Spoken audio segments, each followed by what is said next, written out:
Today we are going to see a second part, or the complete solution to this problem that we have on the screen, and that is the building controls with operational amplifiers, or maybe I should label it the basics of controls using operational amplifiers. In other words, the circuits that we are seeing right now, and these operational amplifiers are used to design the actual hardware that goes into building different types of control. So using this little example, we're gonna see how that comes out. So let's get going. I'm gonna continue from the last video that we did, the last lecture, and you see, here's the example. You have the circuit in here that has a capacitor and a resistor on this side, and it has a voltage input, obviously, and then you have this operational amplifier with this RC circuit connected this way. Okay, so the question that we have is, can we relate this voltage output to the input voltage? That's the question. And if we do, how are we going to do that relation? So we need to reduce this whole entire circuit to some factor that relates the output voltage to the input voltage, and obviously that relation is so-called a transfer function. What we saw in the last lecture and previous video is that this section of the circuit can be reduced to its impedance, like here, see. And these two elements in here, they can also be reduced to their impedance here, some equivalent, as if they would be just two resistors. Okay, so what I did, or what we're doing right now, is achieving the reduction here and achieving the reduction here. What we saw on the last time was the reduction on this side, which is right here, see? So using of the concept of parallel connections for the solution of two resistors connected in parallel to find out the equivalent, in this case not resistance but impedance, it has this form, like 1 over R equivalent is 1 over R1 plus 1 over R2. So having done this, using this idea, we can put the impedance of the C element over here, the impedance of the R element over here, and treat the Z1, the equivalent impedance, as if this would be resistor, see? And that's exactly what I'm doing over here, see? So we have 1 over Z1, which would be the total resistance, is this 1 over CS, and the other one 1 over R1. So we have this expression in here. So if we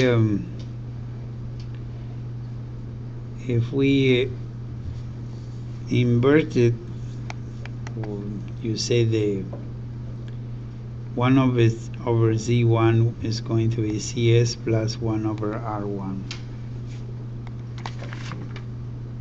So we need to do the same thing for the other part right here, and that's, so here's where we stop, and so now we are going to continue to do the other part. Yeah.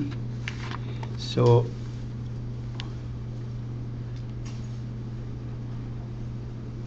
let's look at writing what the impedances are for the other part of the circuit. I think this one right here, this one. Just to make life a little easier, I think I'm going to draw it down here. You say for the, let's call it for the branch on top. I think is what we're gonna say. So let's just put like a title. It says for the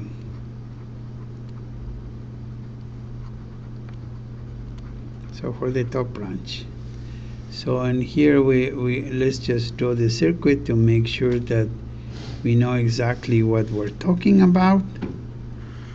We are talking about this one right here.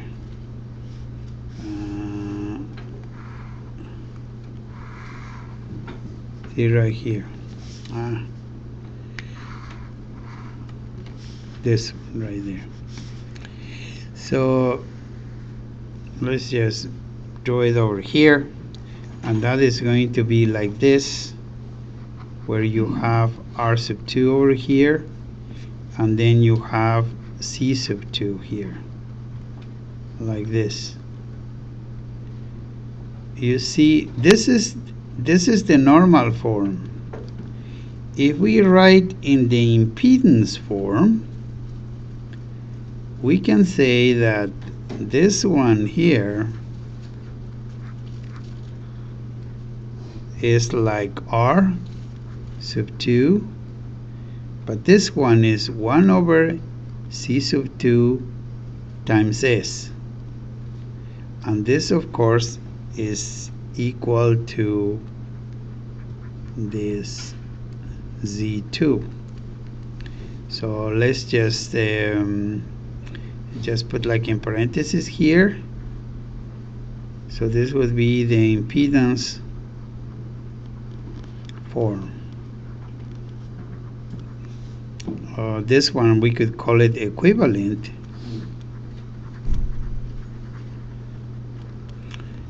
impedance.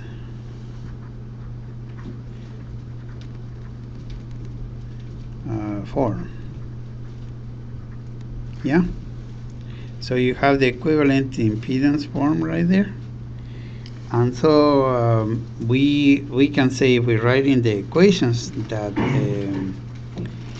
Z sub 2 is going to be R sub 2 plus 1 over C sub 2 times S. So what we have in here is that we need to relate we are at this point right here, see, right here, like this.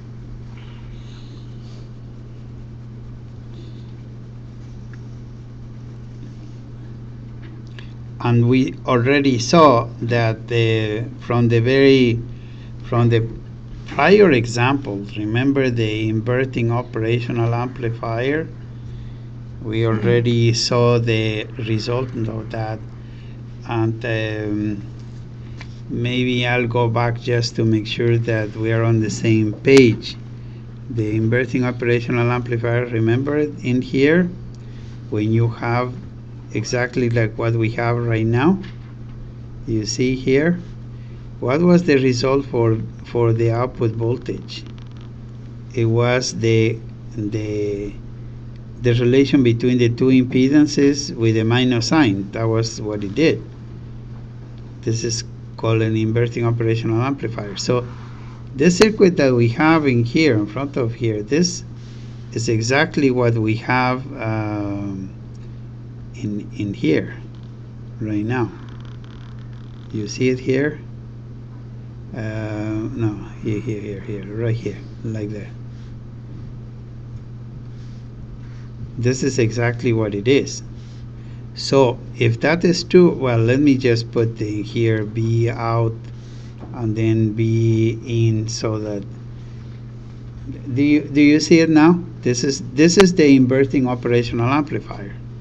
So basically what we have is that the relationship between B out over V in was minus Z2 over Z1. You could say, using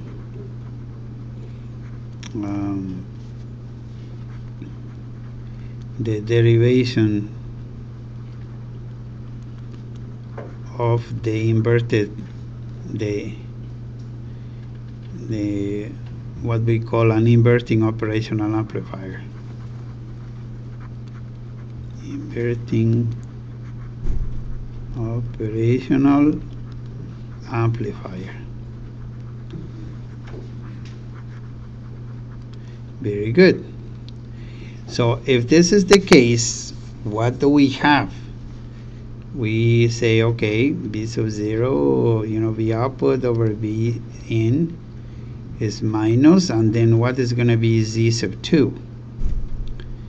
Z sub 2 is going to be R sub 2 plus 1 over C sub 2 times S, and Z sub 1, from what we learned on that inverting operational amplifiers, is 1 over C sub 1 times S plus 1 over R1.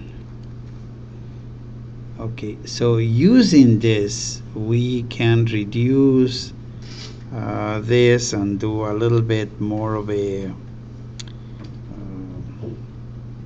how can I say, just a reduction of these factors to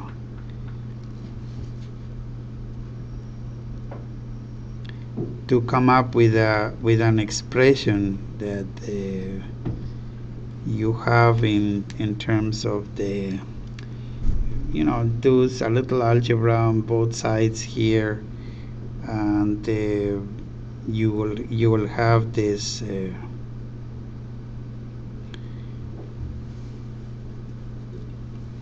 perhaps I think would be a good idea to do one more step, because you can see it in here.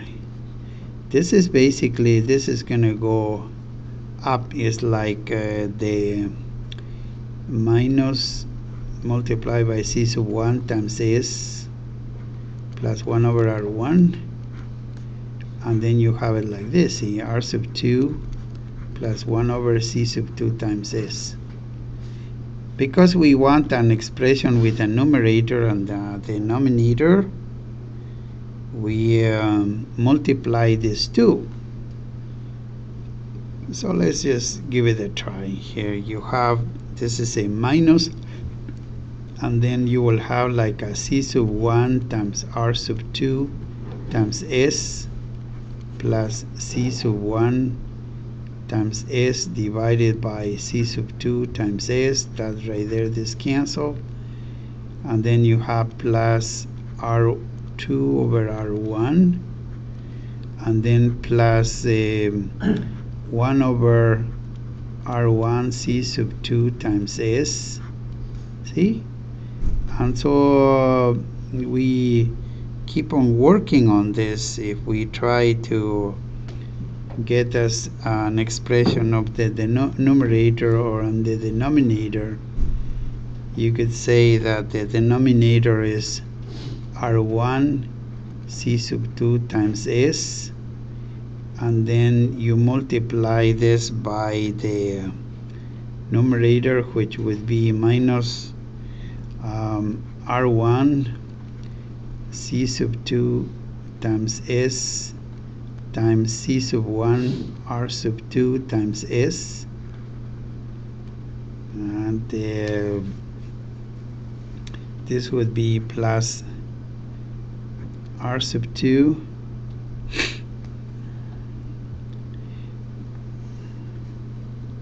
times C sub 2, R sub 2 times C sub 2 times S plus 1. I think I have a, this minus sign outside makes this a plus, so so that we don't make a mistake.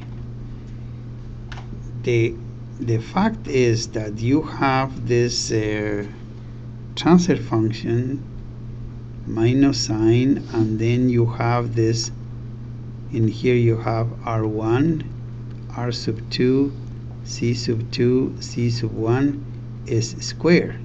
So you see this is a factor right here.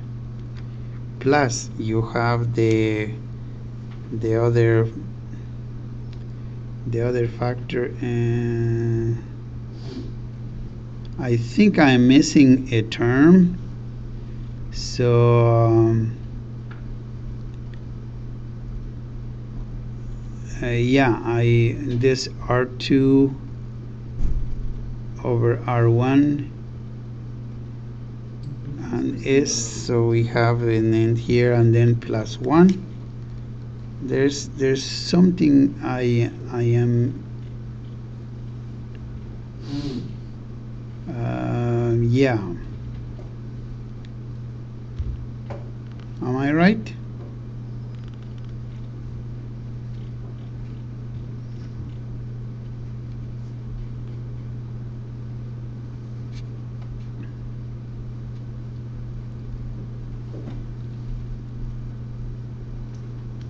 Okay, let's review this so that I don't make a mistake.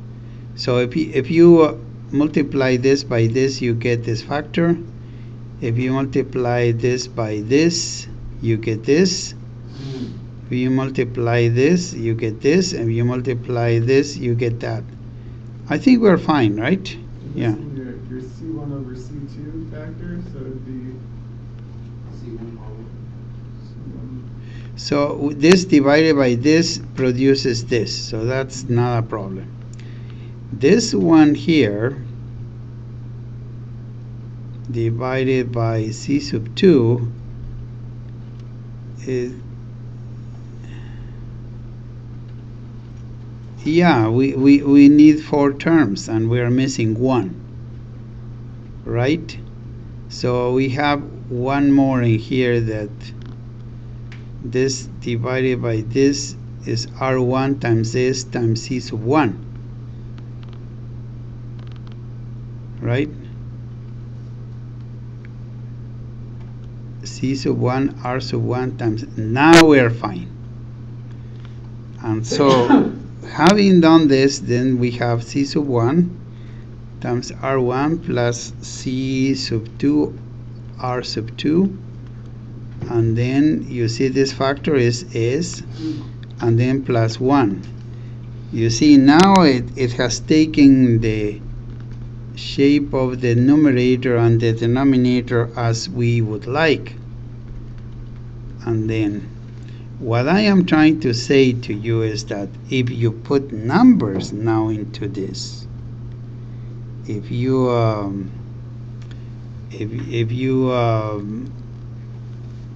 plug in the numbers that you're giving, you are going to end up with a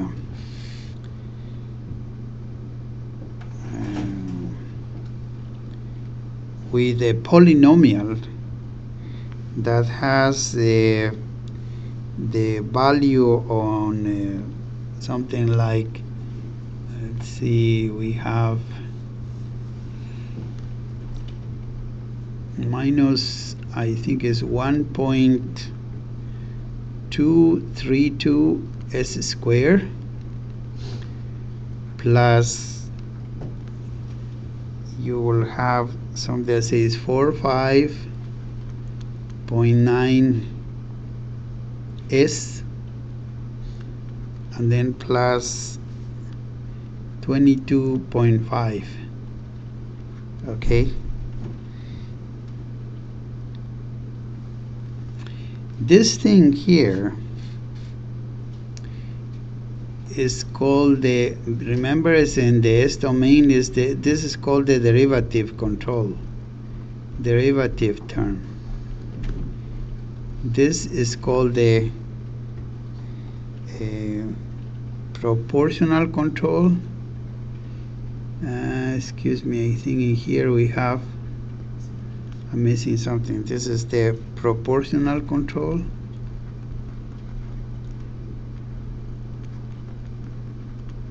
And this is called the integral term. This is why it's called PID controller, and it stands for proportional and then integral and derivative control. So I just wanted to show you how when you put the numbers, you have basically come up with you have built this PID controller with this circuit right here. That was the objective of this exercise. Yeah. So we can see here the whole process. You go from the circuit, then you convert it into the equivalent impedances, and using the concept of parallel connections in here, you have this one, and then you reduce it to impedance Z sub 1, and then to reduce the other branch over here, this one, we did it over here, and we reduce it to Z2. Then using the derivation, the previous derivation for an inverting operational amplifier, we knew that the output in relationship to the input was minus Z sub 2 over Z sub 1. And right here, if you put this into the computer program using the symbolic toolbox, we should be able to come up with this transfer function. So, which turns out to be that this, if you build this circuit, you'll end up with this PID controller. See? And that's the whole idea behind doing this operational amplifiers examples, because they are the basics of building controls.